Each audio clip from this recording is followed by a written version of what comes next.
أولنا محمد، أوسطنا محمد، آخرنا محمد، صل على محمد، آخرنا محمد، صل على محمد. مو عجب تقهر الأرض وانت ساكن ثراها، الله يا طه. في مو عجب يختفي القمر من تنور دجاها، الله يا طه. مو عجب تخجل الشمس وانت ماحي ضياها. أعوذ بالله من الشيطان الرجيم. بسم الله الرحمن الرحيم. الحمد لله رب العالمين. الحمد لله الذي هدانا لهذا وما كنا لنهتدي لولا أن هدانا الله. الحمد لله الذي أنزل الفرقان على عبده ليكون للعالمين نذيرا. والصلاة والسلام على خير خلق وأشرف الأنبياء والمرسلين، حبيبنا وسيدنا وسندنا وشفيعنا ومولانا أبي القاسم محمد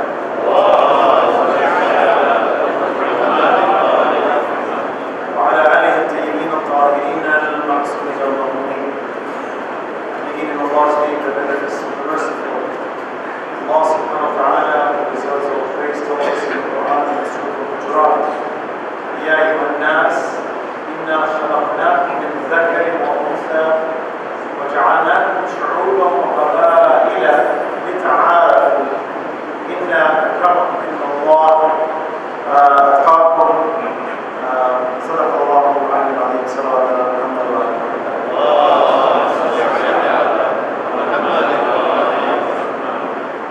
My respected Sayyid Abdul, my respected brothers, Assalamu alaikum jami'an wa rahmatullahi wa barakatuh. It's an honor once again to be here tonight, continue this conversation, this course. And I pray to Allah subhanahu wa ta'ala to grant all of us the realization of His mercy, and that we utilize the gifts He has given us to achieve the highest stations possible in the hereafter. There is nothing more important to us in this existence than for us to take advantage of the ni'mah that Allah has given us. Allah said, ثُمَّ تُسْأَلُونَ يَوْمَئِذٍ عَنِ النَّعِيمِ. On that day, Allah will question us on all the gifts He has given us. These gatherings are all designed for us to appreciate the mercy of Allah.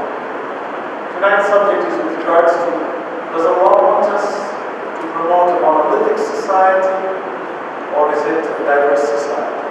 And I want to describe this tonight on the basis of our understanding of the design of Allah subhanahu wa ta'ala and how He wants us to understand what He does. When we believe as Muslims that we consider Islam to be the right religion, it is inherent in us to want that everybody should follow the truth. But that desire is innate in all of us. We find that Christians will come to our doors and knock on our doors with the Bible under their armpits to try to convince us that Christianity is right. They believe that that's the way of salvation, and they feel that it's their obligation to come and share that truth with us. Some of us may get annoyed because we feel that they're coming to confuse us or try to convert us or revert us, however you want to call it. But really we have to take it with a grain of salt to understand that those people who want us to become followers of their religion, I think it's wonderful. Even if they are very wrong, the fact that they're initiating dialogue is a very positive thing. By the same token, you and I also have an obligation to invite the world towards the way of Allah. As Allah says in the Quran, "Ud'u ila sabili rabbika bil hikmah." Invite them to the way of your Lord with wisdom, wal maw'idatil hasanah, and in good conversation. We find the positives between each other. So if it's a Christian, we say, well, we believe in Christ. We consider him an honest, honorable, truthful man who served none but God and who never spoke a lie. He only spoke the truth. But we meet the Jews and we say we believe in Musa. We believe him to be the servant of God, and that he did nothing but promote the religion of God. And then we share that commonality. This is Ba'idat al-Hasan. وَجَادِلُهُمْ بِالَّتِي هِيَ أَحْسَنُ. And have, in other words, argumentation that is sound. Not poking a finger at them, not saying that your generations or your culture or your religion is damned, not putting down an individual. What is ahsan? Rational, scientific arguments. Here's why I don't believe God has a son. Here's why I don't believe God can take a shape or form. Here's why I believe God cannot die. We can dialogue. So that the other side says, no, I believe that God had a son, and I believe God's son died on the cross. But here's the reason why it's rejected. And then you use their sources, use our sources, and of course there's no greater source than rational source. So in Surah Al-Hujurat, which is the 49th chapter, verse number 13, Allah addresses mankind, Ya ayyuhan nas. It's profound in the Quran when Allah is saying, Ya ayyuhalladhina amanu, Qul ya ayyuhal kafirun, Ya ayyuhal insan. Here insan is mufrad. Here Ya ayyuhan nas is jam, it's wide, broad. Ya ayyuhan nas, O mankind. Inna, indeed, khalaqnakum, we created. Inna khalaqnakum min dhakarin wa untha. We made you into male and female. We as a human race only know of two genders, by the way. Or that which is in between, but the two are male and female. We do not know of a third gender. Dhakarin wa untha. وَجَعَلْنَاكُمْ, and we made you, we put into you. شُعُوبًا وَقَبَائِلًا. We made you into nations and tribes. لِتَعَارَفُوا, so you know each other. That ability to know each other here, لِتَعَارَفُوا, the implication is that Allah is a diverse creator. He creates in magnificent ways, and there is no limitation to the quality of God's creation. He creates creatures that look like insects, but actually they are plants. And He creates plants that look like insects, but actually they are plants. He creates vegetables that look like fruits, and there are fruits that look like vegetables. يَخْلُقُ مَا يَشَاءُ. Allah in the Quran says, هَذَا خَلْقُ اللَّهِ فَأَرُونِي مَاذَا خَلَقَ الَّذِينَ مِن دُونِهِ. This is what God has created. Show us what anyone else has created. فَأَرُونِي مَاذَا خَلَقَ الَّذِينَ مِن دُونِهِ. Impossible, there's no other creator. But Allah is saying, لِتَعَارَفُوا, meaning diversity is the method, as we said, the M-O, modus operandi, the way Allah creates. لِتَعَارَفُوا, diversity is the way of Allah. Meaning, I give you an example. In science, there are no two human beings, including identical twins, who have the same fingerprint. There are, when I do studies in twin studies in what we call behavioral genetics, we take your nature and nurture, so you want to standardize nature, which is genetics. So you take identical twins who are raised in two different environments to figure out how much impact did the environment have on this character. So by doing twin studies, you're able to stabilize the genetics, and now you look at the impact of the environment. So it's interesting that genetically, identical twins are genetically identical, they look the same, but their characters are slightly different. No two human beings on earth are the same. Not even a child born of its mother agrees on everything the mother says or the father. 5 brothers in a family, they're like 5 fingers.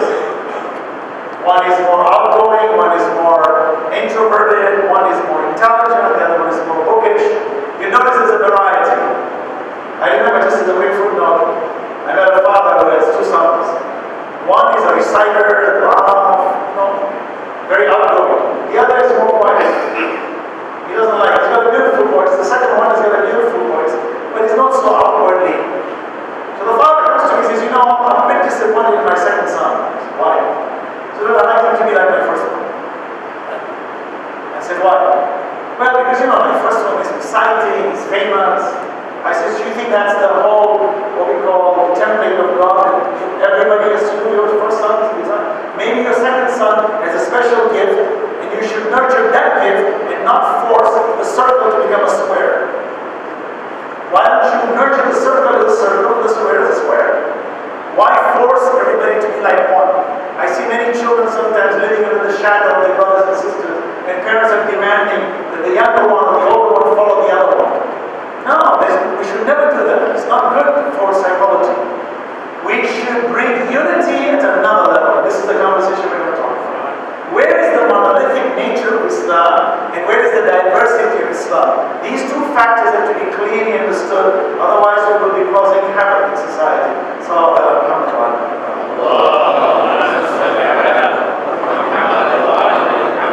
In this verse, number 13 of Surah Al-Hujurat, Allah says, لِتَعَارَفُ. Let Allah ends, إِنَّ أَكْرَمَكُمْ عِنْدَ اللَّهِ.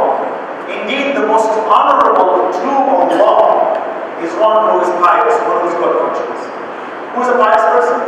One who knows the purpose of life, one who works hard to cause good, one who works hard to prevent evil. One who submits to Allah, one who is a good role model. Muttaqi are the ones who have yaqeen. ذَلِكَ الْكِتَابُ لَا رَيْبَ فِيهِ هُدًى لِلْمُتَّقِينَ. In this book, in that book, there is no doubt. لَا رَيْبَ فِيهِ هُدًى لِلْ. It's a guidance for who? Muttaqi. Who's muttaqi? God conscious. Who's God conscious?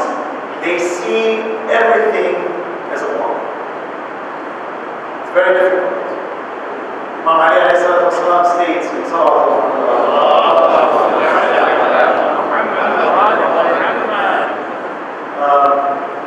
he says, I worship no God until I see Him. So the companions said, we need to see Allah. He says, eyes don't see, but hearts do. And I see nothing but Allah. And that's this level of love.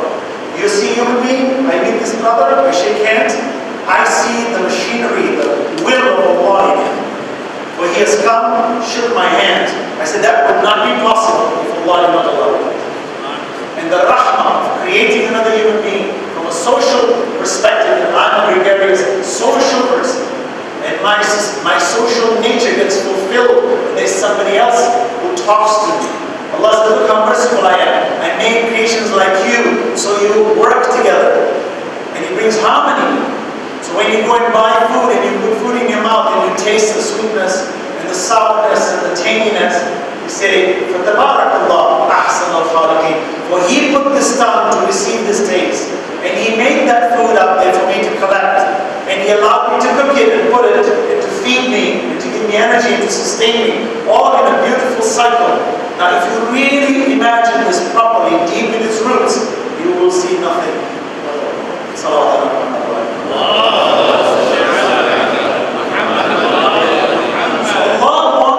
Monolithic at the ethical level, not at the diversity level.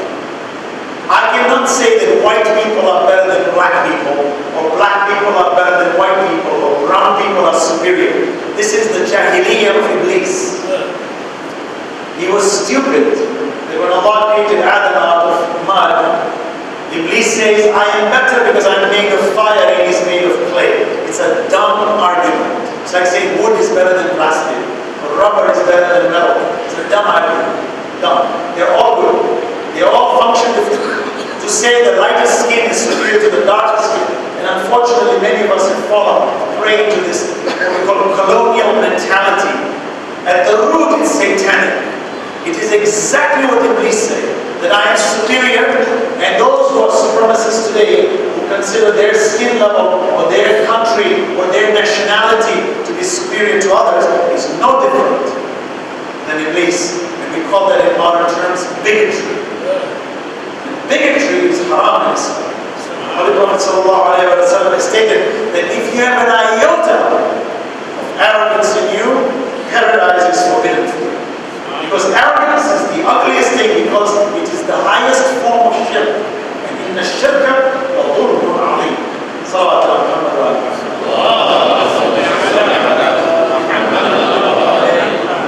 So notice how Allah has created no two human beings alike. Why? Why not make us alike? In fact, scientifically studying, you will notice that there's a time factor in our existence. Every one of us has a birth date. Not a second earlier, not a second later. And you and I cannot change it. There's nothing we can do to change it. We were born in an era, we were products of our environment, and what the environment affected us.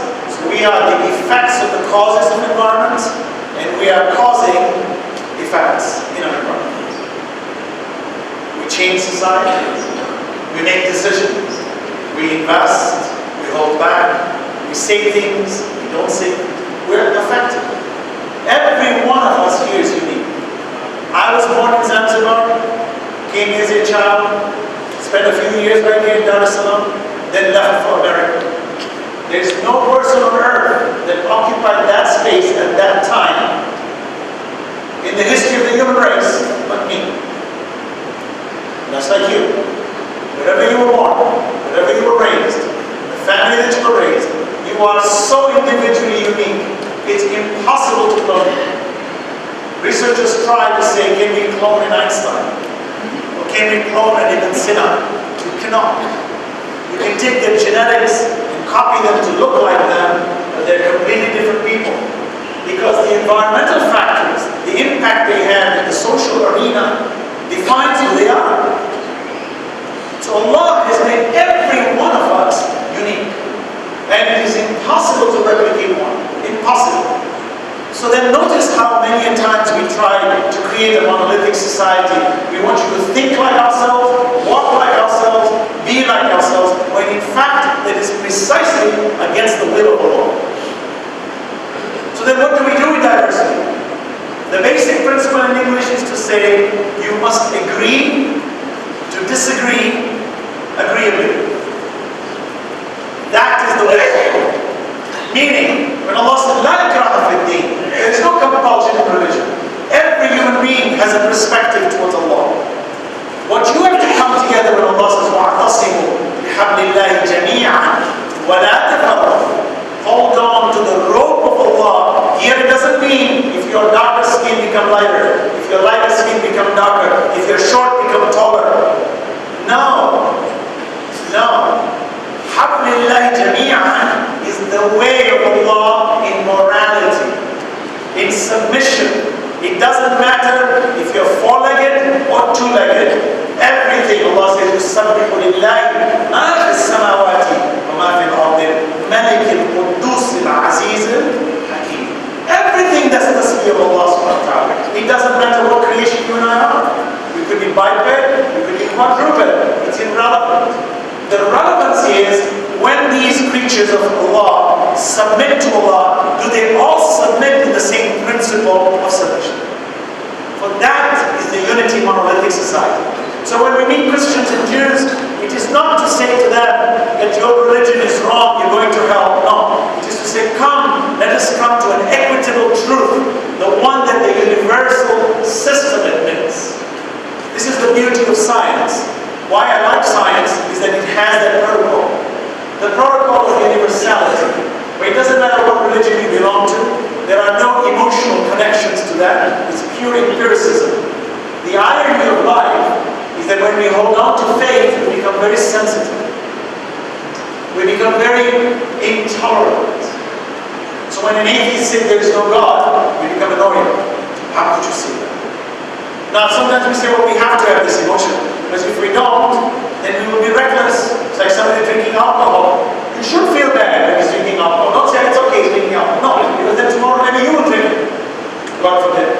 So it's good to have repulsion. But there's an akhlaq.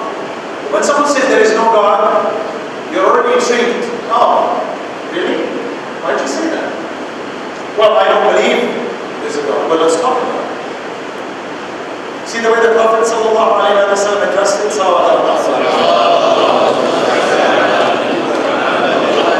He didn't take umbrage. In English, umbrage meaning he didn't take insult. He didn't feel bad. When Allah says in the Quran, لا يحزنك كفرهم لا يحزنك قولهم إن العزة لله جميعا لا يحزنك كفرهم إلينا مرجعهم فننبئهم بما عملوا إن الله عليم بذات الصدور نمتعهم قليلا ثم نضطرهم إلى عذاب قليل. Don't let their kufr bother you. They will all come back to me. And we will tell them what they have done. And if they were wrong, we'll punish them. Don't take anger. It's wrong.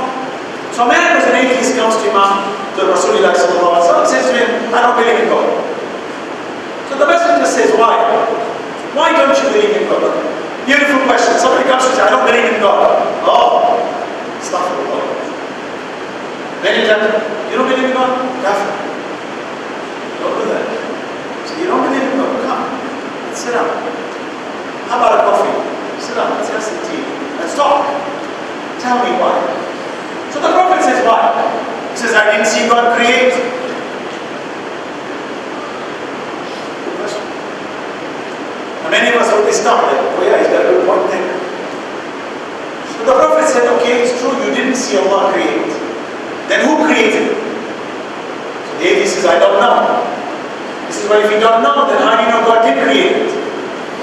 SubhanAllah. So the man is stumped. The Prophet said, you have taken a blind leap of faith, for you have no evidence. And lack of evidence is never evidence for an argument. So your atheism is flawed. How did you go there? The Prophet said, it is better for you to be an agnostic and to suspend your faith than to take a leap of faith and claim that there is no God. How about you suspend yourself and says, I don't know, with the shadow hat, you know? Many angles, I can take different angles. Why did you take that step when you have no evidence? The man was stopped, the Prophet left him. This is the adab that you and I need to face. He didn't condemn him. Ibn Abi Awja used to debate Imam Ja'far Sadiq alayhi salatu wasalam. For years and years, the Imam used to see him around the Kaaba. Even the Imam proposes the idea which is commonly known today as Pascal's wager. You know what's Pascal's wager? Pascal's wager says the following, that assuming there is no God, although it's not Pascal's wager, it's a wager our Imam put forward, but it got known as Pascal's wager. He says, assuming there is no God, but I believe in Him, but my belief in Him led me to be a good person, and then I died, am I already not successful even if He's not there? For if I am bad and He is there, then I'm a loser. But if I'm good, even if He's not there, I'm a winner. So Pascal wager says, 100% it is better for you to believe than not to believe. Imam says, so what do you do? He says, I'll think about it. Now did the Imam condemn him? No. Keep thinking your way. Because Allah says, La yukallifullahu nafsan illa wus'aha. We don't put a burden on you except that which you can handle. So there are people who've been raised in misunderstanding, with misinformation, disinformation. And let's take it another level. Imagine you believe in God, and then you trusted somebody very pious, that appeared pious to you, but abused you, either physically, emotionally, psychologically, and you got shattered. You started to doubt God. Because you said, I trusted this person. To me, this was the connection to God. This person is abusing me. Now, you know what? Maybe I doubt God. And then the next thing you know, they move away from Allah. We cannot go easily and condemn such people, because there's no greater teacher in life than experience. We can be very rational, but experience is the best teacher in the world. That's why older people tend to be wiser than young ones, because they have more experience. So they will say, been there, done that. We know. We were wild like you yesterday. Calm down. The young one says, no. He says, don't worry. You'll calm down like me tomorrow. Because age is the best experience. That's why I advise my young brothers, please, my advice, spend time with these older people. All of us, older people. Listen to them. Tell me about your story. What happened to you in your life? You will be amazed to hear what they have to say. They have what we call brilliant perspectives, which they cannot tell the world because they may not have an audience as such. They don't have pulpits as such. But we should sit with them, listen to them. So lots of wonderful stories to be taught and lessons to be learned, that tomorrow, when that same effect comes to us, is, oh yeah, I remember 20 years ago, somebody told me that, and I was prepared for it. This is hikmah. We should work in that direction. Anyway, in conclusion to this fact, you find that diversity of thought, diversity of ideas is by design. It is Allah's will. For Allah could have inscribed in every one of our hearts one iman. Allah says, مَا خَلْقُكُمْ وَلَا بَعْثُكُمْ إِلَّا كَنَفْسٍ وَاحِدَةٍ. You all come from one nafs. So then why are we so diverse? Allah says, my mercy exposes itself in varieties, but my principle is one.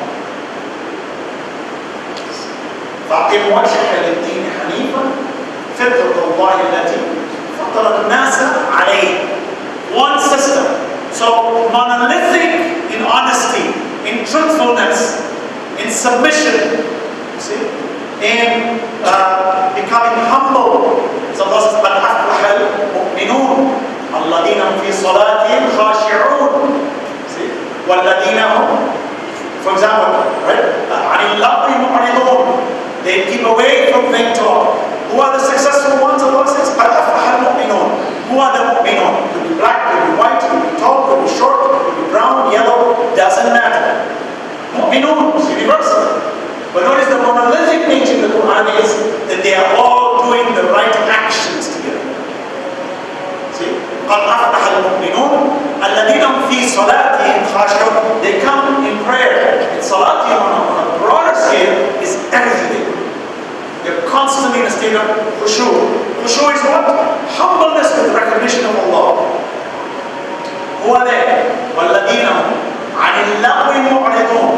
They keep away from vain talk.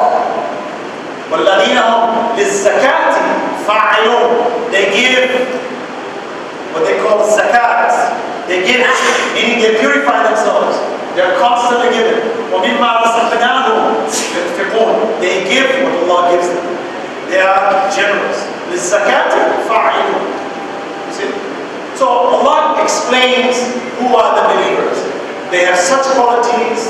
They're the ones, for example, Allah says, وَسَارِعُوا إِلَى مَغْفِرَةٍ مِنْ رَبِّكُمْ وَجَنَّةٍ عَرْضُهَا السَّمَاوَاتُ وَالْأَرْضُ أُعِدَّتْ لِلْمُتَّقِينَ. Once again, notice Quran is addressing the God-conscious ones who listen.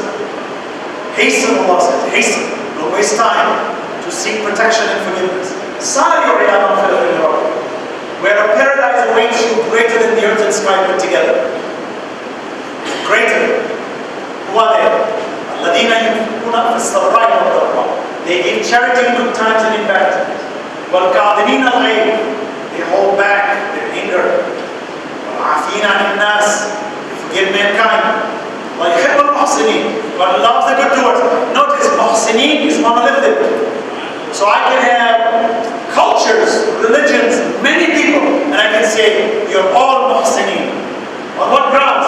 The monolithic nature of morality is the universal one. But the diversity of culture, nationality, size, skin color should be maintained. I was recently in the Philippines and I met a mayor of a city who was a follower of Ahlul Bayt in Mindanao. He asked me as a mayor, what advice do you give me? For I have Christians, I have Muslims, I have Sunni, I have Shia. What advice do you give me? I said, from what I understand, maintain diversity. Do not destroy diversity. Protect it. Every culture, every group that identifies itself with the food that it eats, and what it does, protect it if they want it. Because you must protect diversity. Do not destroy diversity. Any member of society that ever tried to destroy diversity was destroyed. Best example was Hitler. Hitler was against diversity. He wanted to create a monolithic society, and he failed miserably. And he caused havoc where 60 million people ended up dying because of his foolishness of claiming that the Aryan race is superior to any other race. It's exactly satanic. And Allah destroyed Shaitan for that reason. So our objective is when we walk outside and see variety of skin colors, nationalities, spiritualities, nurture it. That diversity is here to stay. And there is no two people on earth that you and I can ever make to agree on everything. Impossible. Not even Maraji agree on everything. They all have diversity, which is why Jihad is so alive. Which is why it's so beautiful. There is a difference of opinion. And difference of opinion is here to stay. When people come and ask me, why do different Maraji different things? Should it not be one? I said, tell me which two scientists on earth agree on everything? They observe the same specimen, they observe the same data, and they come with different opinions about it. But the data is the same, it hasn't changed. Then why is the opinion changing? Because the diversity of angles is the spice to life, and you have to come to a united acceptance, to agree, to disagree, agreeably. Salawat ala Muhammad wa ala Muhammad.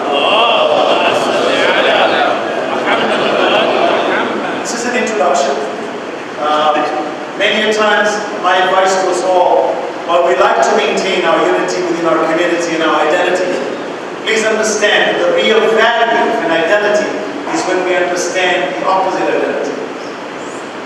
I went to America. I appreciated Islam after seeing other religions. People say, how did you become a follower of Islam to the degree that you are? I said, the non-Muslims brought me here. How? I said, they asked me questions that I would have never asked of inside my community.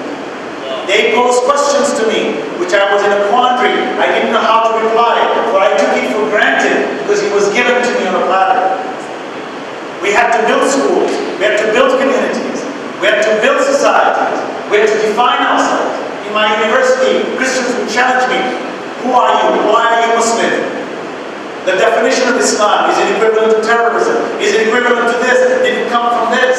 So I started reading their books while I'm reading mine. You know, one of the most cathartic experiences I had, meaning the most profound experience I had in my life, was in the university when all these Christians and atheists would come and ask me, who's your leader? I said, Rasulullah. His name is Muhammad.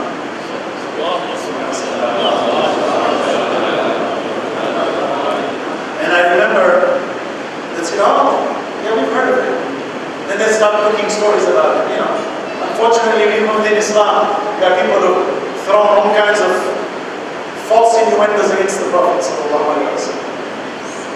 وَالنَّجْمِ إِذَا هَوَى مَا ضَلَّ صَاحِبُكُمْ وَمَا هَوَى وَمَا يَنطِقُ عَنِ الْهَوَى إِنْ هُوَ إِلَّا وَحْيٌ. The Prophet doesn't err, nor does he make mistakes. He speaks nothing of himself, that which Allah reveals to him. He is the walking, talking Quran. But when they would say that, I would say to myself, they have a point. I'm a Muslim. I do Shahadatain. But you know, I don't know my Prophet too well. So I picked up the phone and I called Sayyid Asghar Ali Rizvi. He's the one who wrote the restatement of Islamic history. World Federation has printed it. It's a big biography of Rasulullah. I called him, who was living in New York. I said, Sayyid, I'm confused. I need guidance. Can you please guide me to a book that will give me entry to know my Prophet? For he's central to my Iman. How can I tell these non-Muslims that I'm a Muslim, but I don't know my Prophet as well? And what do I need to tell them anyway? What about me? You know, it's funny, I always share this example. When I went to college the first year, I entered my room and there was a white Caucasian roommate. It was Dave. Some of you have heard this in my lecture. And I'll share it. Blonde hair, blue-eyed, chiseled face. We shake hands. He said, yes, my name is David. What's yours? Hassanain. What name is that? It's a Muslim name. Oh, never met a Muslim before. So what we're roommates now. It was a triple, meaning 3 in a room. So I said, that's my corner.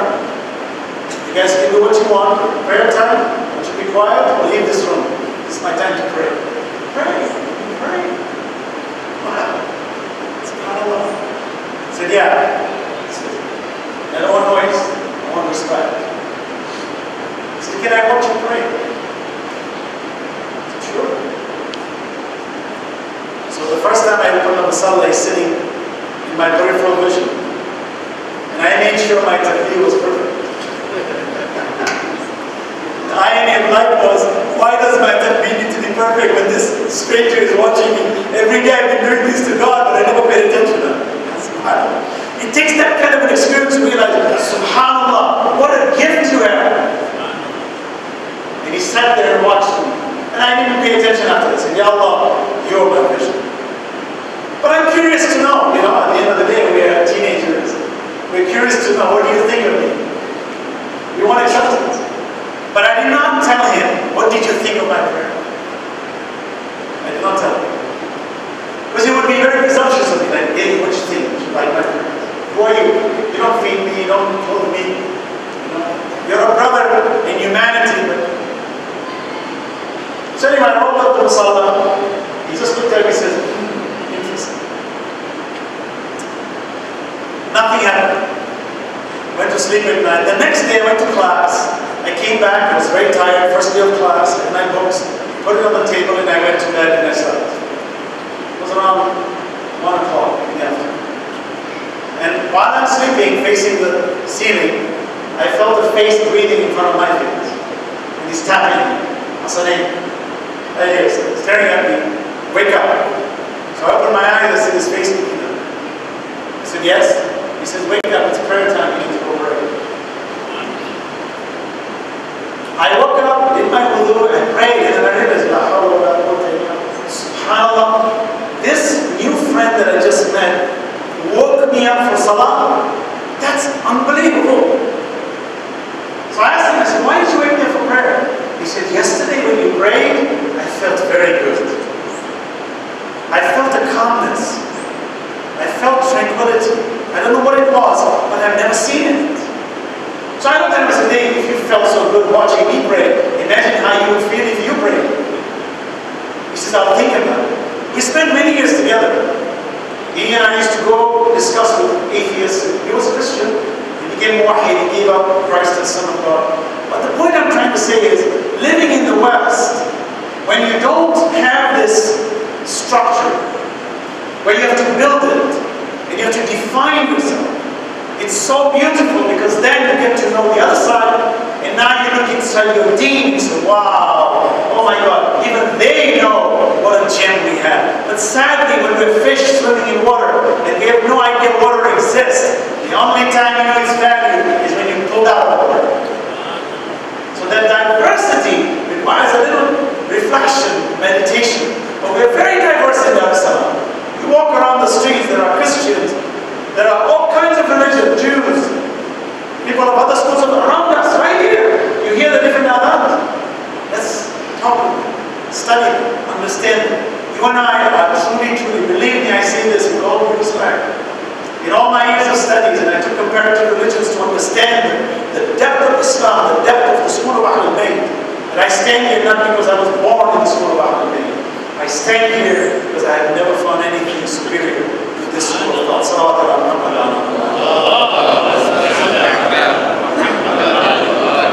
So I will conclude on that. If there's any questions, if anybody has any comments or questions to make, mashallah, when I leave here, often brothers come and ask me lots of different questions.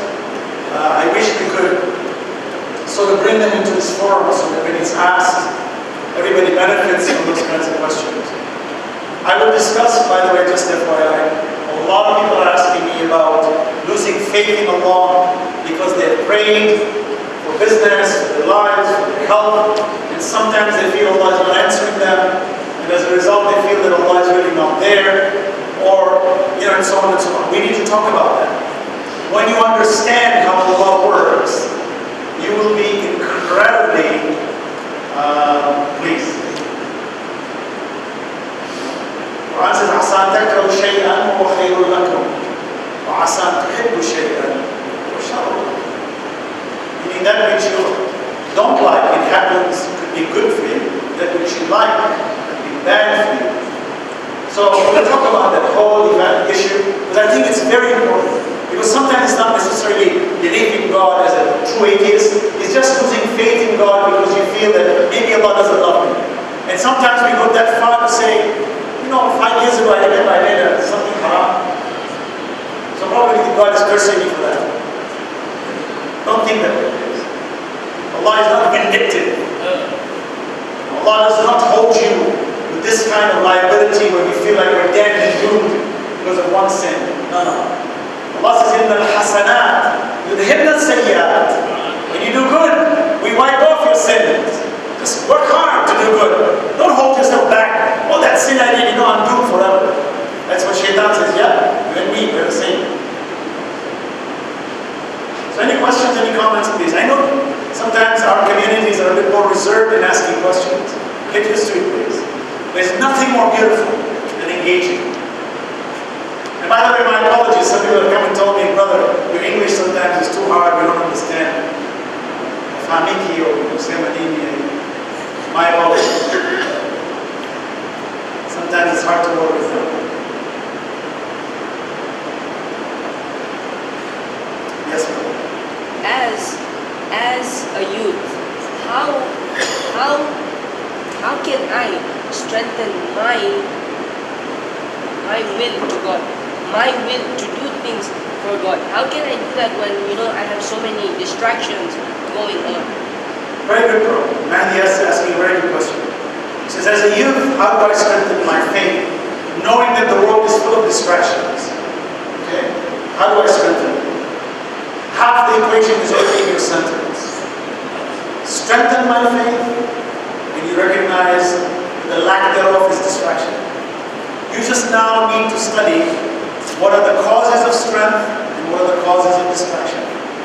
You're way ahead by saying that. Because by saying, how do I strengthen my faith and avoid the distractions, you have admitted that distractions will prevent you from strengthening your faith.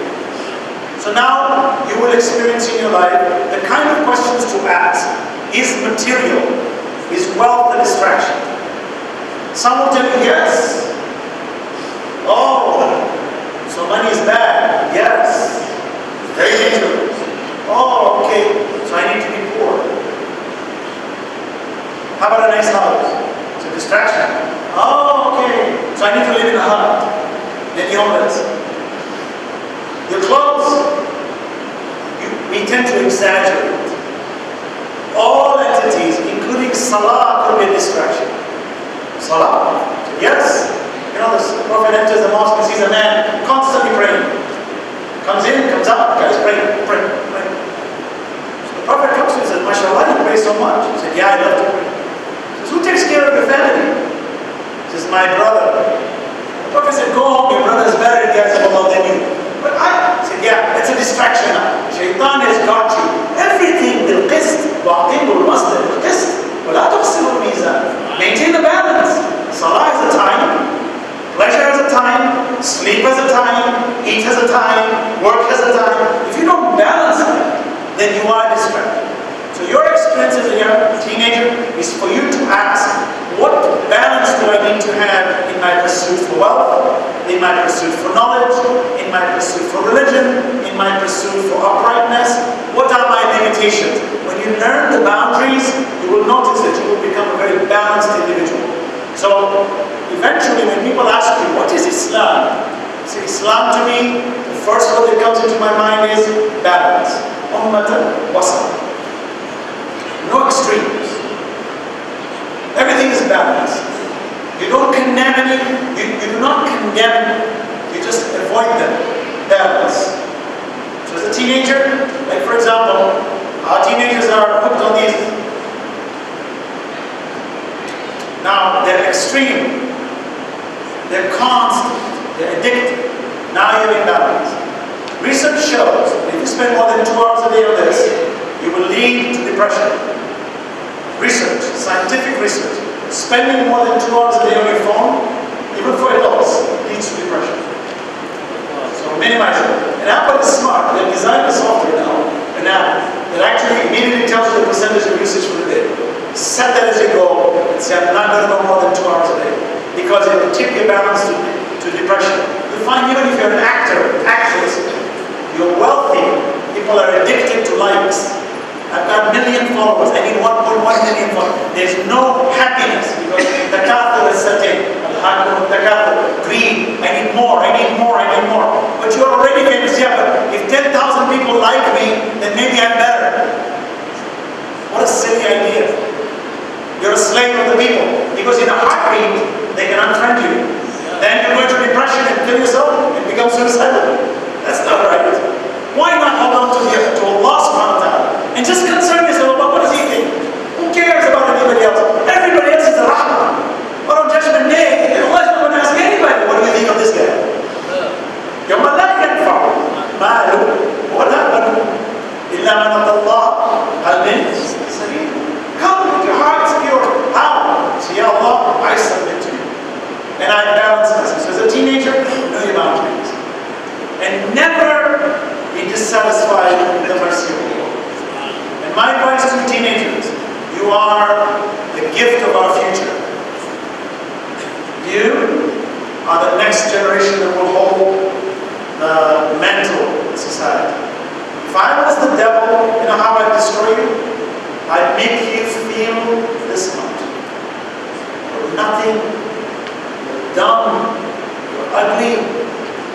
poor, you start feeling. I see some people, they have a very low sense of self-esteem. Very, like somebody always say bullied them. And they truly believe they're nothing. Truly. They are a gem, ready to shine. Shaitan says, no, I'm going to plug in, I'm going to take to hell with you. My advice, not a single one of you is dumb, stupid, or ugly. You're beautiful, full of potential. And remember, when you look in the mirror, not with arrogance, with the rahmah of Allah. Ya Allah, you chose me. I'm your servant, I'm your soldier. You gave me one more day to serve you. I will live till I die. You stand up, unafraid of the world starts to respect you. Even if you're wrong, they will respect you. Because you have confidence. People don't mind you're wrong. They love when you have confidence. Confidence doesn't come unless you have already examined yourself to understand. Not the false kind of confidence.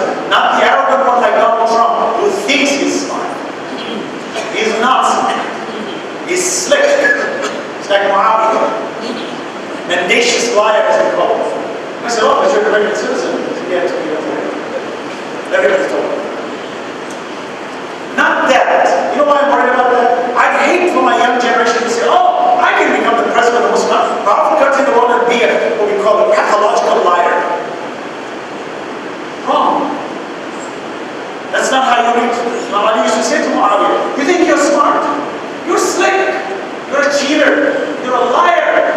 I don't follow such principles. I can outdo you 10 times more. But it's not our nature to do this filthy way of living. What did he achieve? Nothing.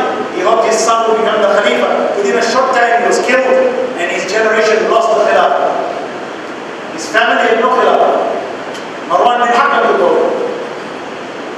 Look at Ahlul Bayt today. Go to Karbala and see Imam Hussein.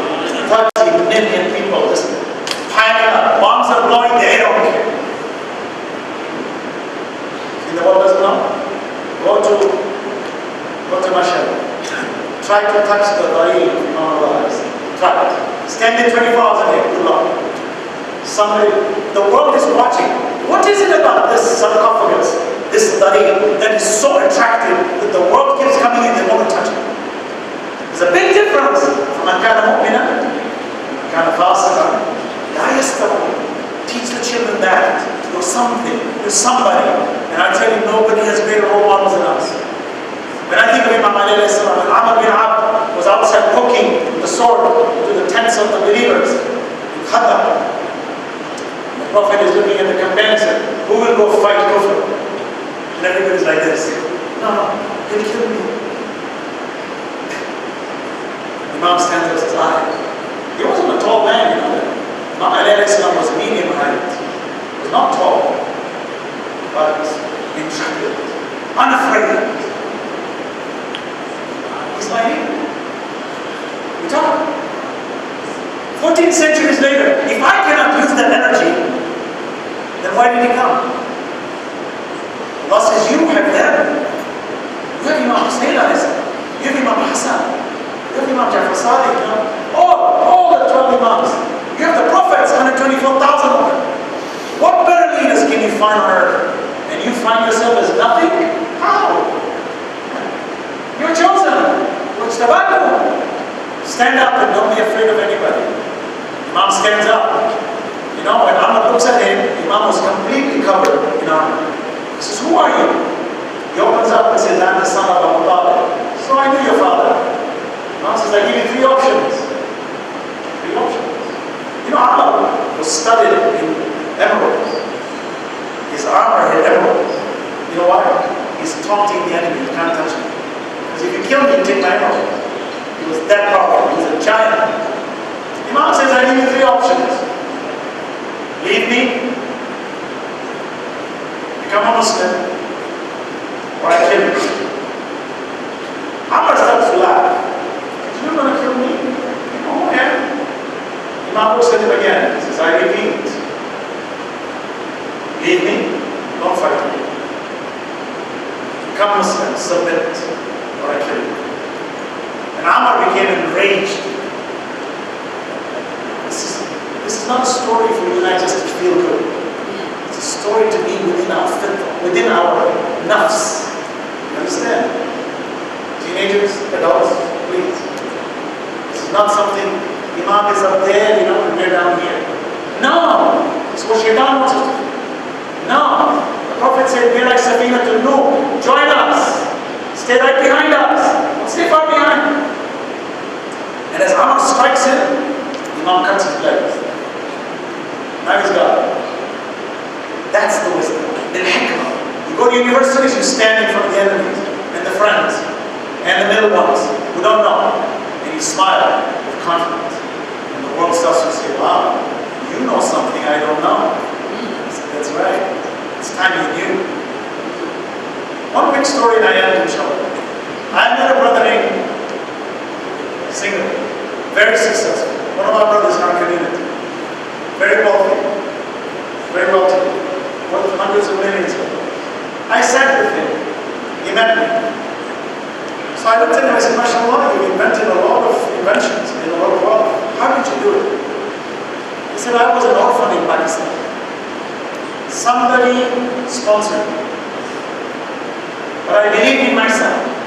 When I got the money, I believed in myself. That's why I got the sponsorship. It starts with the self. Alaykum anfusakum. Qu anfusakum wa alaykum. Save yourselves. You are your best friend and you are your worst enemy. He says, when I got the scholarship, I got accepted to Stanford University. Stanford is one of the top colleges in the world. He says, what I remember was when I entered the gates of Stanford, at the gate it said, you are somebody important. He says, that affected me so much that I couldn't stop thinking good in progress. That I invented, I made money, I succeeded, and I can't stop. Because Allah says, I have bottled in you the greatest gift. Yet I see ourselves many times we are sad, we can't wait to die, we are depressed, like, oh God, why did you leave me? Allah says, what's wrong with you? Don't lose that. Don't lose hope, please. None of us in this room. Economy is bad, leadership may be a problem, this problem, that. Don't say, oh, it's the end of the world. No, it's a barakah. When people lose money, sometimes it's a barakah. They become frugal, they become careful. When you start making too much money, you start being mubadir. You start wasting money because there's so much of it. That's haram too. So sometimes loss is healthy. But my God, we have existence. And when we die, we will live on a much greater existence. Let's not lose hope. Let's look around and see what a blessing. Teenagers, adults, look at each other with a smile. Hug each other. Offer each other condolences. Offer each other hope. Offer each other support. Protect each other. You will be surprised how it will grow as a community. Remember, revolutions don't require large audiences. The Prophet, Ali alayhi salam, Khadija alayhi salam, 3 revolutions in Mecca. Today, the center of the world is gravitating around Kaaba. It's not a simple matter. But you and I could have thought in the Prophet's time, there's only 3 of us, and all these pagans in Mecca are worshipping idols. How would we do this? Allah says, إِنْ يَنْصُرْكُمُ اللَّهُ فَلَا غَالِبَ لَكُمْ وَإِنْ يَخْذُلْكُمْ مَنْ الَّذِي يَنْصُرْكُمْ مِنْ بَعْدِ. When God helps you, no one can defeat you. Allah is saying in the Quran, and if He doesn't help you, then who is there to help you? I love this verse. I live by it. I savor it. Believe me, I'll talk about it in the next few days, emotional intelligence. The new research in psychology being done. When you read cutting-edge psychological research about what is happiness, what is success, every profound statement that I'm reading in scientific data, Quran has mentioned it with clarity. Verse by verse. And we've ignored it. We've taken it as a scripture. We haven't done tafakkur, to think about it. The solution of everything in life is in the Quran. Inshallah, in time, we We hope, inshallah, scholars, many will expose this incredible gift of God. But even if not, we're already gifted. Any other questions? Comments?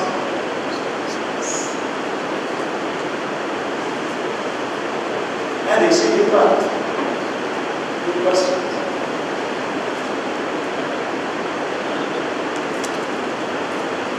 You know, some of us, sometimes we don't ask because we're afraid to ask. Remember, the dumbest question is the question you don't ask.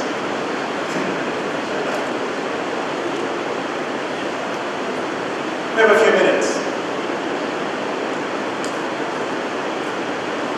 So what I presented, I would assume, answered all your questions about that person. I must have done a fantastic job. Inshallah. Let's end inshallah with the dua. Bismillah ar-Rahman ar-Rahim.